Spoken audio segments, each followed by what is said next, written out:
الأنبياء وخاتم النبيين الذي كان نبيا وآدم بين الماء والطين وعلى آله الطيبين وأصحابه الراشدين. أما بعد فأعوذ بالله من الشيطان الرجيم. بسم الله الرحمن الرحيم. تراهم ركعا سجدا. قال الله تبارك وتعالى في مقام آخر: يا أيها الذين آمنوا. قال النبي صلى الله تعالى عليه وسلم: من أحب عليا فقد أحبني ومن أحبني فقد أحب الله. قال النبي صلى الله تعالى عليه وسلم: حب أبي بكر وعمر وشكره واجب على كل أمتي. قال النبي صلى الله تعالى عليه وسلم: من أبغض عليا فقد أبغضني ومن أبغضني فقد أبغض الله. رب اشرح لي صدري ويسر لي أمري واحلل عقدة من لساني يفقهوا قولي. قال الله تبارك وتعالى في شان حبيبه مخبرا وآمرا: إن الله وملائكته يصلون على النبي يا أيها الذين آمنوا صلوا عليه وسلموا تسليما.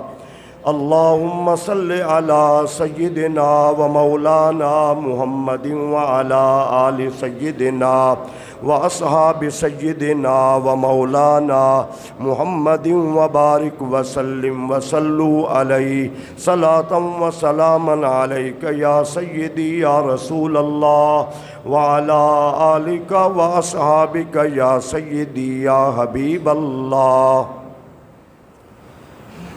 اللہ رب العزت کی حمد و ثنا حضور نبی رحمت شفیع امت جان کائنات خاتم النبیین صلی اللہ تعالی علیہ وسلم کی ذات اقدس پر درود و سلام عرض کرنے کے بعد دعا ہے اللہ رب العالمین ہم سب مسلمانوں کو خلیفۃ المسلمین امیر المومنین داماد رسول سیدنا علی المرتضیٰ شیر خدا کرم اللہ وجہ الکریم رضی اللہ تعالی عنہ کی عظمت کو سننے کی سمجھنے کی اور ان سے محبت کرنے کی توفیق عطا فرمائے.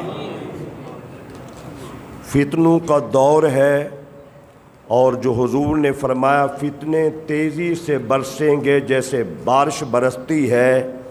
بندہ صبح کو مسلمان ہوگا تو معاذ اللہ اسی شام کو وہ کافر ہو جائے گا، اور اگر شام کو مسلمان ہوگا تو رات گزرے گی صبح کو کافر ہو جائے گا. فتنے تیزی سے شروع ہو چکے ہیں، ہر اعتبار سے امت کو گمراہ کرنے کی کوشش کی جا رہی ہے. ہر جماعت ہر فرقہ اپنے آپ کو حق پر سمجھتے ہوئے دوسرے کو مسلمان نہیں سمجھتا. پورا کفر اسلام کے خلاف ہے، وہ یہودیت کی صورت میں ہو، وہ عیسائیت کی صورت میں ہو، وہ ہندو بدھ مذہب کی صورت میں ہو، قادیانیت کی صورت میں ہو، اہل تشیع کی صورت میں ہو. پورا کفر جو ہے وہ اسلام کو کوشش کر رہا ہے کہ اس کو ختم کیا جائے. عقائد کا بیان کرنا اس دور میں بڑا مشکل ہو گیا ہے. عقائد کو سننا سمجھنا بہت کم لوگ ہیں جو ہر چیز پہ ترجیح پہلے اپنے عقیدے کو دیتے ہیں. اکثریت اسی طرف چلی گئی ہے ہم اتنا قانون کے کچے ہو گئے، اکثریت ادھر چلی گئی ہے، بھئی سب مسلمان ہیں، سب مسلمان ہیں، کوئی کافر نہیں ہے۔ یہ مولویوں نے بنائے ہیں فرقے، یہ مولویوں نے بنائی ہیں جماعتیں۔ آپ اس حدیث کے متعلق کیا کہیں گے؟ رسالت مآب نے فرمایا ستفترق امتی 70 و 30 فرقۃ کلہم فی النار الا واحدہ، میری امت میں 73 فرقے بنیں گے اور 73 میں سے ایک فرقہ نجات پانے والا ہوگا، ما انا علیہ و اصحابی، جس پر میں اور میرے صحابہ ہیں۔ توجہ سننے ساری گفتگو آپ نے، جس پر میں اور میرے صحابہ ہیں، وہ ایک فرقہ، ایک جماعت۔ تو ہم نے دیکھنا ہے جس جماعت کا تعلق حضور کے صحابہ سے ہے، حضور کی اہل بیت سے ہے، تو ہم سمجھیں گے، یقین جانیں گے کہ یہ مسلمان ہیں۔ اگر صحابہ کو نہیں مانتے، ابو بکر بھی معاذ اللہ کافر، عمر بھی کافر، عثمان غنی بھی کافر، حضور کی بیوییں بھی کافر، تو ہم کیسے کہہ سکتے ہیں کہ مسلمان ہیں؟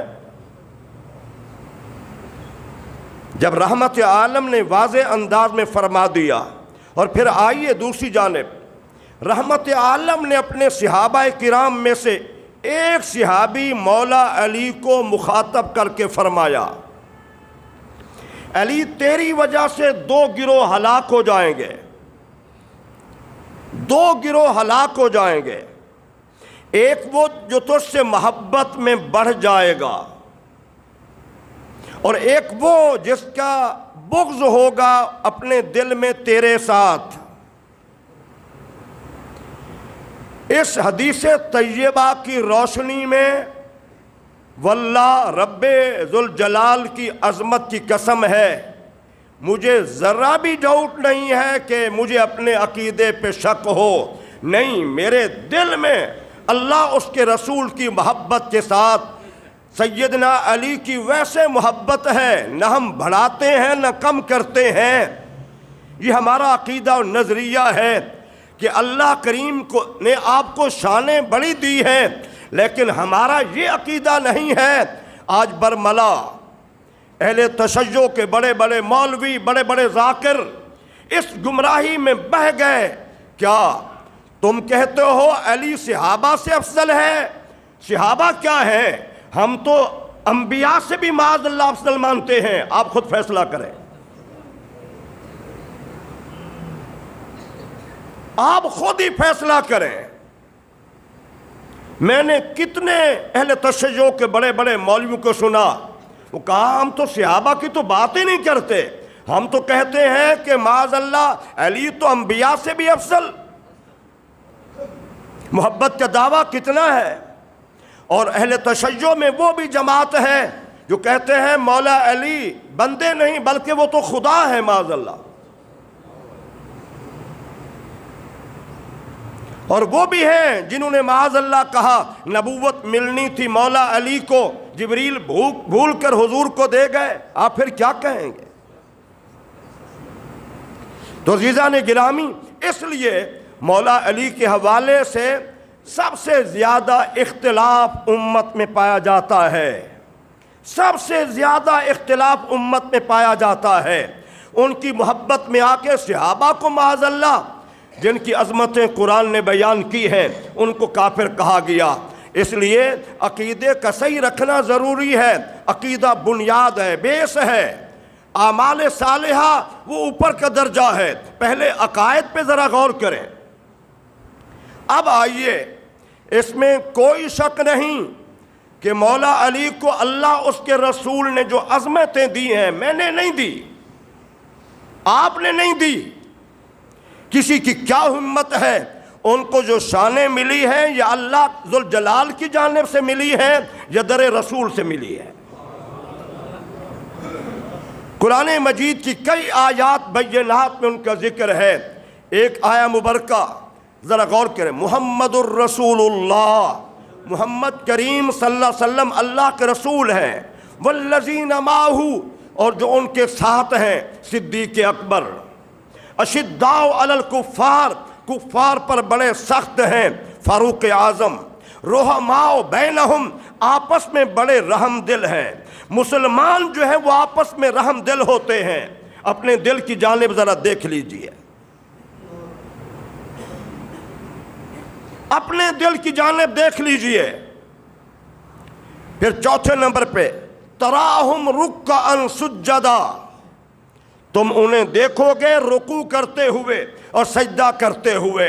اللہ کریم نے سیدنا علی المرتضیٰ کا جو تعارف اس آیت میں کرایا ہے وہ عبادت کے ذریعے سے۔ ہم یوں کہہ سکتے ہیں، ہو سکتا ہے مولا علی عبادت کے اعتبار سے صدیق اکبر سے بڑھ کر ہوں، فاروق اعظم سے بڑھ کر ہوں، عثمان غنی سے بڑھ کر ہوں، دوسرے صحابہ سے بڑھ کر ہوں، ہم کہہ سکتے ہیں، اس لیے کہ قرآن نے ان کا تعارف اسی الفاظ میں کہا ہے، تراہم رکعا سجدا۔ تم ان کے دیکھو گے رکوع اور سجدے کرتے ہوئے۔ جس خالق کے کائنات نے مولا علی کا تعارف اسی انداز میں کرایا ہے، تو پھر آپ ذرا غور کریں، جن کے ہاں محبت کا دعویٰ ہے ان کے ہاں وہ عبادت ہے؟ تصور ہی نہیں ہے۔ جو عبادات کا انداز اہل سنت میں ہے ان میں نہیں ہے۔ اللہ کی قسم نہیں ہے۔ نعرہ زیادہ لگانے سے محبت نہیں۔ آپ کا والد آپ سے پانی مانگے، بیٹا پانی تو پلاؤ، آپ صرف نعرے لگاتے رہے، ابا زندہ باد، ابا جی زندہ باد، ابا جی زندہ باد۔ باپ پانی مانگ رہا ہے اور آپ نعرے لگاتے رہیں۔ نعرے لگانے سے کوئی مسلک صحیح واضح نہیں ہوتا، نہ محبت کا اظہار ہوتا ہے۔ مولا علی کے نعرے صبح و شام لگانے سے عقیدے کا صحیح ہونا ثابت نہیں ہے۔ دیکھنا یہ ہے کہ مولا علی کی اتباع کون کر رہا ہے۔ اور پھر رحمت عالم نے کیا فرمایا؟ القرآن مع علی والعلی مع القرآن لا یفترقان حتی یرد الحوض او کما قال۔ حضور فرماتے ہیں قرآن علی کے ساتھ ہے اور علی قرآن کے ساتھ ہے، اور یہ زندگی میں کبھی جدا نہیں ہوں گے۔ کیا خوبصورت حدیث ہے، کیا ایمان افروز بات ہے۔ تعلق بیان کیا جا رہا ہے قرآن کا اور علی کا، علی کا اور قرآن کا۔ فرمایا قرآن علی کے ساتھ ہے اور علی قرآن کے ساتھ ہے، لا یفترقان، یہ پوری زندگی کبھی جدا نہیں ہوں گے۔ جہاں علی قرآن وہاں، جہاں قرآن علی وہاں۔ لا یفترقان، یہ کبھی جدا نہیں ہوں گے۔ حتی یرد الحوض، حتیٰ کہ میرے حوض پہ آئیں گے، حوض کوثر پہ علی اور قرآن اکٹھے آئیں گے۔ آپ اس ایک حدیث سے آپ لے سکتے ہیں، پوری کائنات میں اہل سنت نے حق کہا قرآن ایک ہے، نیک ہے، گناہگار ہے، عالم ہے، شیخ الاسلام ہے، بڑے سے بڑا مجرم ہے، پوری کائنات میں اہل سنت نے کہا قرآن ایک ہے۔ اہل تشیع نے کہا فاطمہ کا قرآن الگ ہے، معاذ اللہ بی بی فاطمہ کا، وہ 70 گز لمبا ہے، اس کی آیات تقریباً 17-18 ہزار آیات ہیں۔ یہ قرآن مجید 6666 آیات پہ مشتمل ہے۔ امام مہدی کا قرآن الگ ہے، مولا علی کا قرآن الگ ہے۔ پھر آپ کیا کہیں گے؟ پوری کائنات میں اہل سنت کا ایک نظریہ ہے کہ قرآن ایک ہے، قرآن ایک ہے۔ اسی ایک قرآن کے متعلق حضور نے فرمایا قرآن علی کے ساتھ ہے اور علی قرآن کے ساتھ ہے، اور جتنا قرآن کا علم اللہ نے مولا علی کو دیا، آپ نے ارشاد فرمایا مجھ سے پوچھو، علی سے پوچھو، یہ آیت دن کو نازل ہوئی ہے یا رات کو نازل ہوئی ہے، صحرا میں نازل ہوئی ہے یا پہاڑوں کے اوپر نازل ہوئی ہے، یہ آیت کس صحابی کے حق میں نازل ہوئی ہے، یہ آیت کیوں نازل ہوئی ہے، علی تمہیں سارا بتا سکتا ہے۔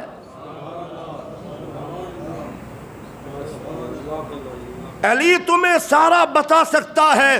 میرے عزیزان گرامی، وہ مولا علی رضی اللہ تعالی عنہ کرم اللہ وجہ الکریم، جس کی عظمت کا اندازہ کون لگا سکتا ہے۔ رسالت مآب نے فرمایا علی جو منی وانا من علی، علی مجھ سے ہے اور میں علی سے ہوں۔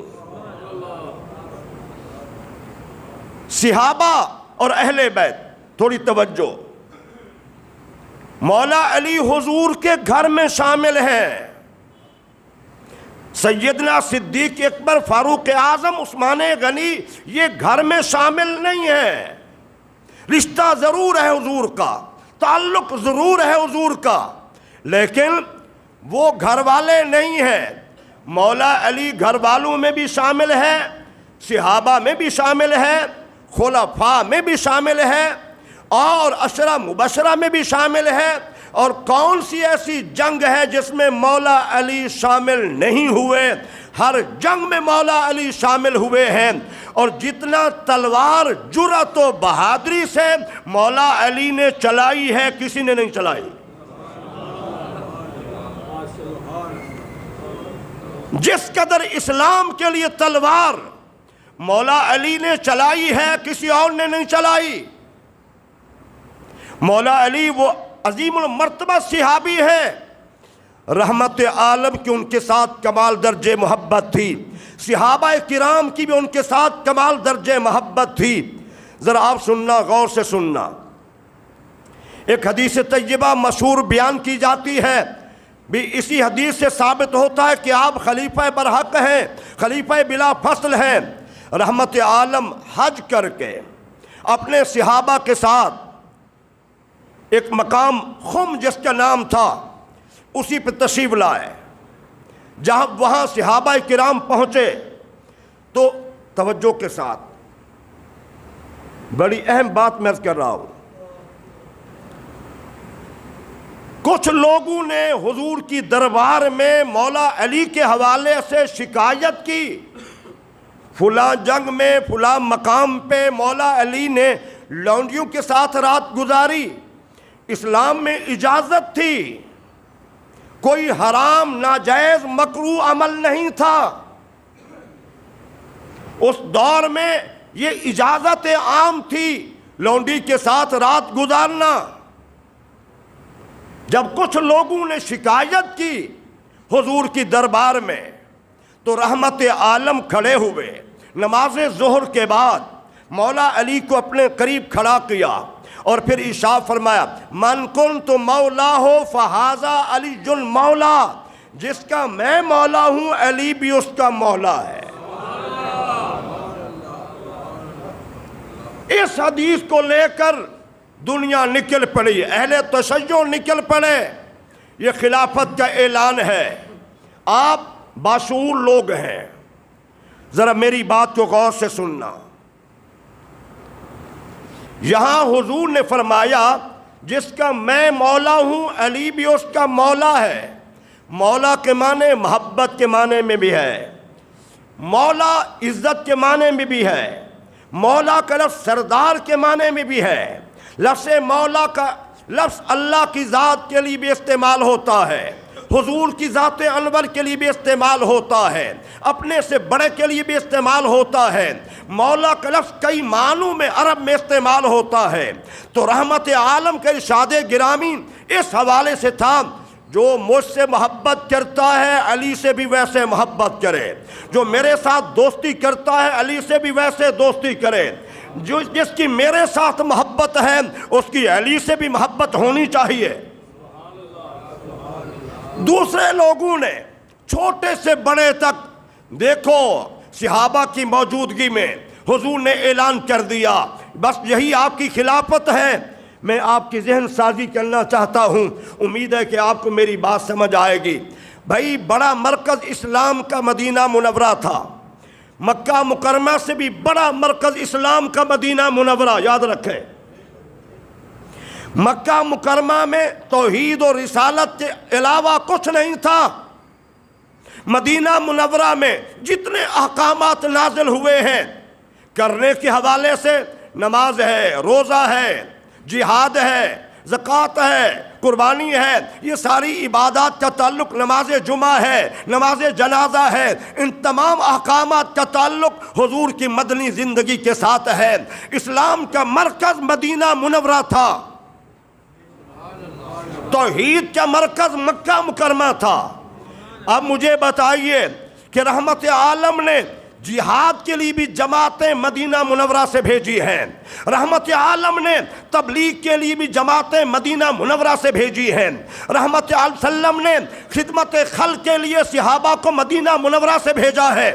تو چاہیے تو یہ تھا جہاں سارے کام بڑے بڑے مدینہ منورہ سے ہیں، وہاں پر حضور اعلان فرماتے کہ میرے بعد خلیفہ علی المرتضیٰ ہیں۔ سمجھ آ رہی بات؟ حضور وہاں پر اعلان فرماتے کہ میرے بعد خلافت کا حقدار، خلافت کا اہل علی المرتضیٰ ہے۔ بات سمجھ آ جاتی، کوئی جھگڑا نہ ہوتا۔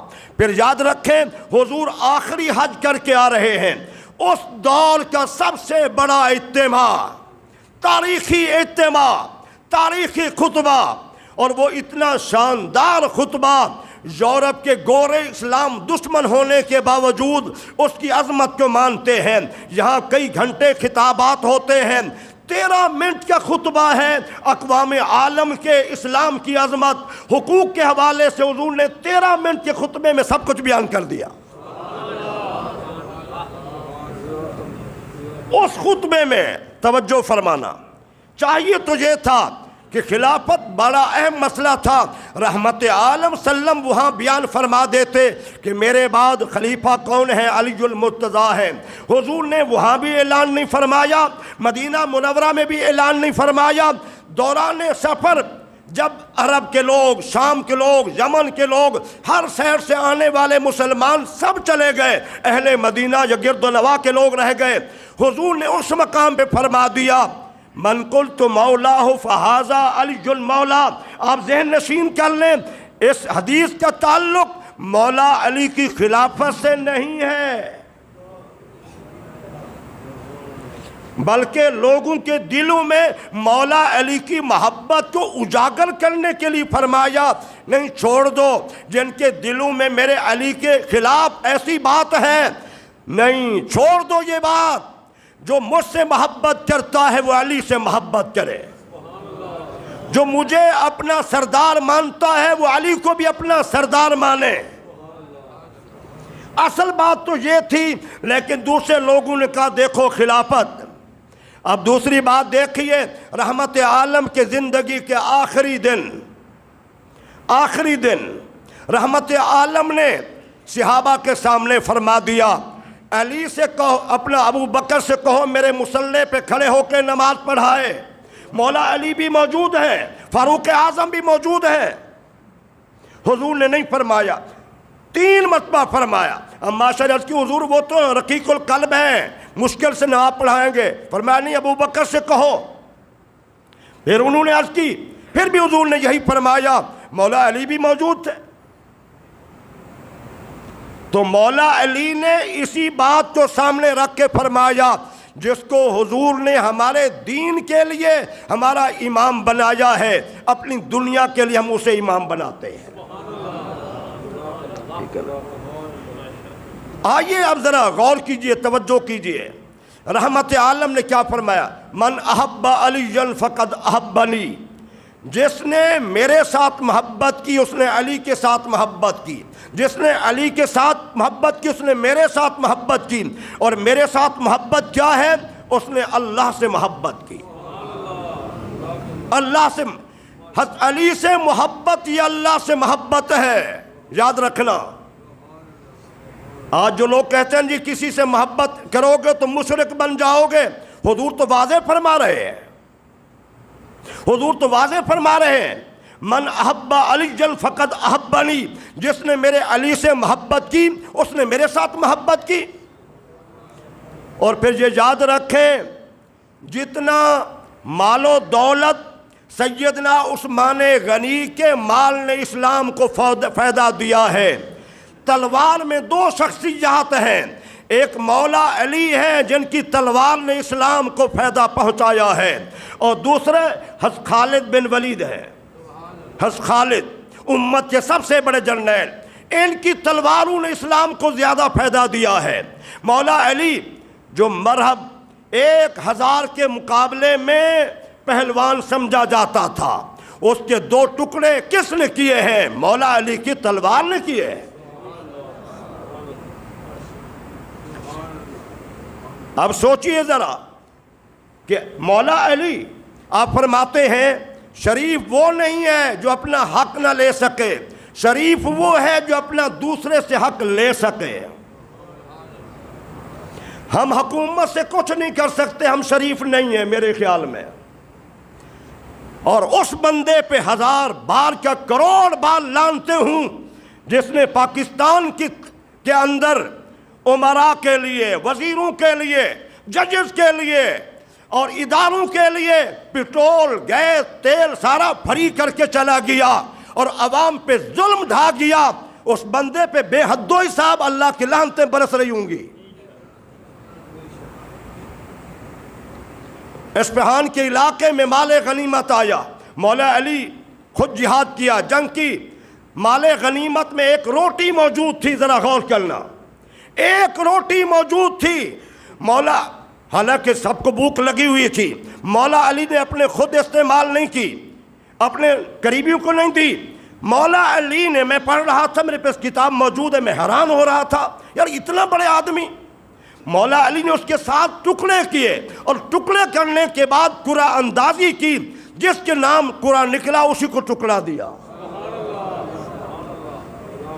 مولا علی بیت المال میں تشریف لے گئے، وہاں پر سارا مال خرچ کر دیا، پھر اپنے ہاتھ سے جھاڑو دیا، پھر مصلی بچھایا، مصلی بچھانے کے بعد اس میں 2 نفل پڑھے اور پھر عرض کی یا اللہ یہ بیت المال بھی قیامت والے دن میرے حق میں گواہی دے گا، علی نے سے 1 درہم بھی اپنی ذات پہ خرچ نہیں کیا، جو تو نے دیا تھا میں نے تقسیم کر دیا ہے۔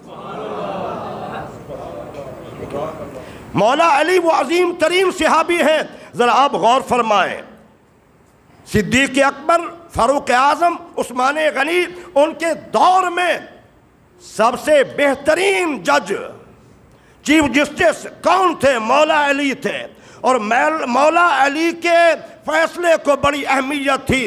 صحابہ کرام میں پہلے نمبر پہ مولا علی ہیں، جو حضور کے سامنے بھی فیصلے کیے، صدیق اکبر کے دور میں بھی فیصلے کیے، فاروق اعظم کے دور میں بھی فیصلے کیے، عثمان غنی کے دور میں بھی فیصلے کیے، اور ان کے فیصلوں کو قبول کیا گیا۔ ایک مسئلہ آپ سامنے رکھتا ہوں، میں آپ کے دیکھیں ذرا۔ سیدنا فاروق اعظم کے دور میں ایک خاتون سے برائی ہوئی، بچہ پیٹ میں تھا، واقعہ آپ کے سامنے پیش کیا گیا، اس عورت نے جرم کا اعتراف کر لیا، گواہوں نے گواہی بھی دے دی، فاروق اعظم رضی اللہ عنہ نے باقاعدہ حکم دے دیا اس پہ حد نافذ کی جائے۔ وہ جا رہے تھے، مولا علی سے ملاقات ہوئی، پوچھا کیا فیصلہ ہوا؟ انہوں نے کہا کہ ایسے فیصلہ ہوا ہے، فرمایا چلتے ہیں۔ حاضر ہوئے، سلام کیا، سلام کرنے کے بعد کہا امیر المومنین آپ نے اس عورت کے متعلق فیصلہ صادر صحیح نہیں فرمایا۔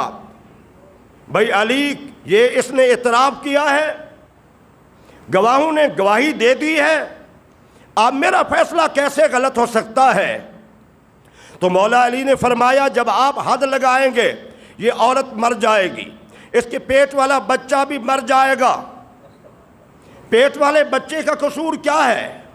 قصور تو اس کا ہے، ابھی آپ حد نہ لگائیں۔ پھر اس نے سوال کیا فاروق اعظم نے، آپ بتائیں، کہا وضع حمل ہو جائے، بچہ ماں کا دودھ پیتا رہے، جب دودھ چھڑا دیا جائے، دوسری خوراک پہ اس کا گزارا شروع ہو جائے، پھر سزا دی جائے،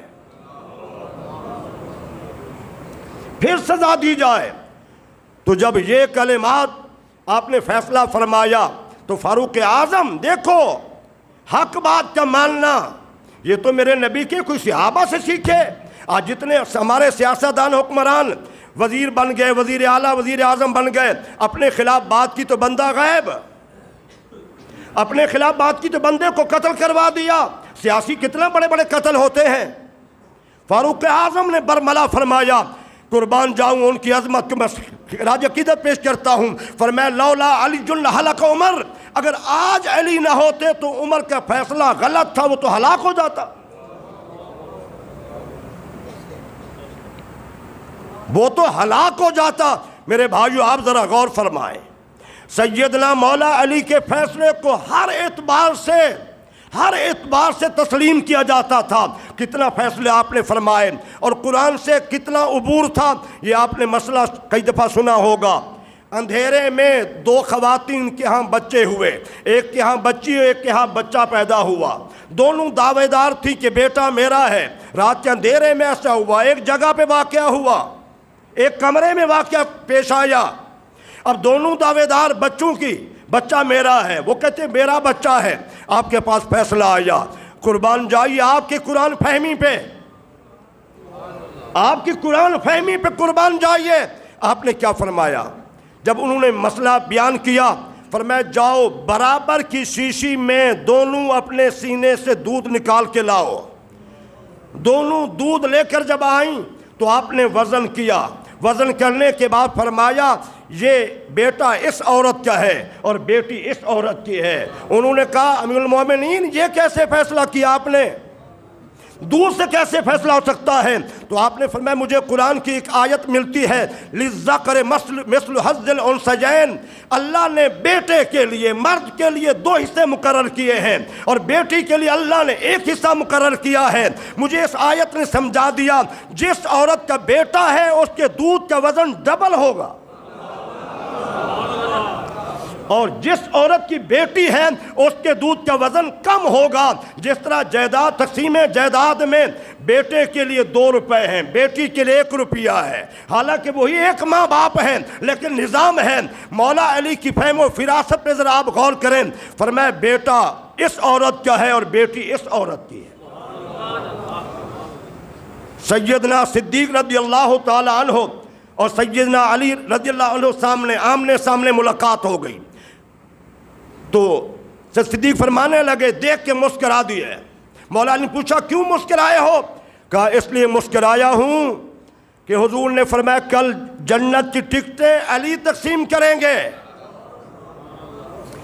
جنت کی ٹکٹیں علی تقسیم کریں گے۔ مولا علی مسکرا دیے، فرمایا آپ کیوں مسکرائے؟ کہا مجھے حضور نے فرمایا علی ٹکٹیں تم نے دینی ہیں لیکن اسے دینی ہے جس کے دل میں صدیق کی محبت ہو۔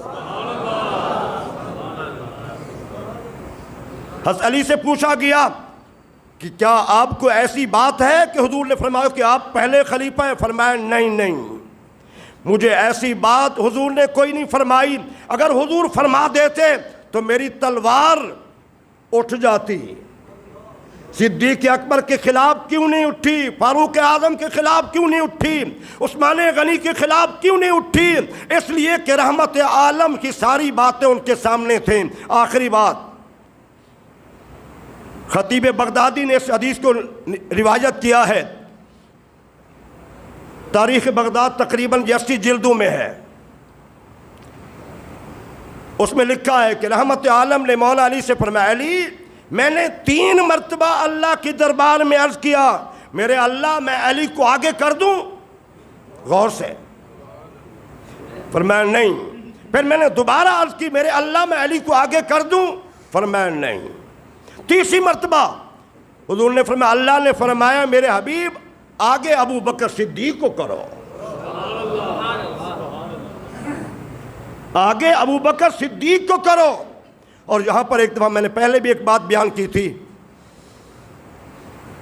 ہمارے پاکستان میں صاحبزادہ فیض حسن شاہ صاحب رحمۃ اللہ تعالی علیہ ناروال اس سائڈ کے علاقے بڑے خطیب گزرے ہیں، بہت بڑے عالم دین، تحریک ختم نبوت میں ان کا بڑا کردار ہے، بڑے عظیم عالم دین، بڑے خوبصورت اور تیز ترین خطاب ان کا ہوتا تھا، بڑے الفاظ میں روانگی، سب سے وہ اس حوالے سے بہت آگے تھے۔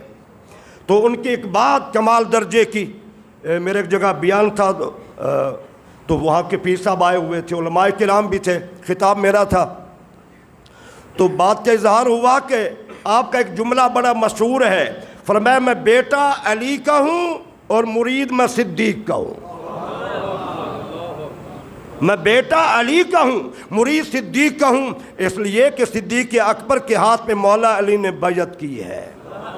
سنیو تمہیں مبارک ہو، جتنا سلاسل ہیں، جتنا بزرگان دین ہیں، جتنا ائمہ ہیں، جتنا محدثین ہیں، سب کا ایک ہی عقیدہ ہے پہلے نمبر پہ صدیق اکبر ہیں، پھر فاروق اعظم ہیں، پھر عثمان غنی ہیں، پھر مولا علی ہیں۔ یہی امت کے ہیرو بھی ہیں، یہی امت کے ستارے بھی ہیں، یہی امت کے عظیم شخصیات بھی ہیں۔ ان کو خلافت سب کو سجتی تھی، یہ سارے خلافت کے لائق تھے، اور ترتیب خلافت یہی ہے، یہی عقیدہ قرآن و سنت کے مطابق ہے۔ اللہ ہمیں اسی پہ قائم رکھے، آمین ثم آمین۔